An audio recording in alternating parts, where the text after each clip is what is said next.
ગઈકાલે રાત્રે ઉત્તરાયણ પોલીસ સ્ટેશનમાં વેલેદા વિસ્તાર આવેલો છે, એમાં એક હત્યાનો બનાવ બનેલો છે. એમાં બીજા 3 લોકોને પણ ઈજા થયેલી છે.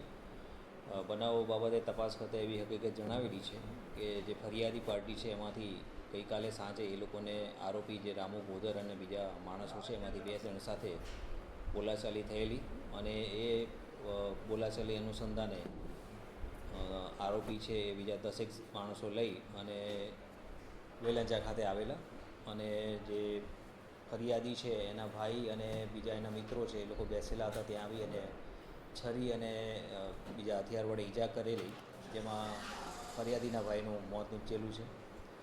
બનાવ અનુસંધાને 10 જેટલા માણસો છે આઈડેન્ટિફાઈ કરવામાં આવેલા છે, અને એમને ગુનાના કામે ધરપકડ કરવામાં આવેલી છે, અને આગળની તપાસની કામગીરી ચાલુમાં છે.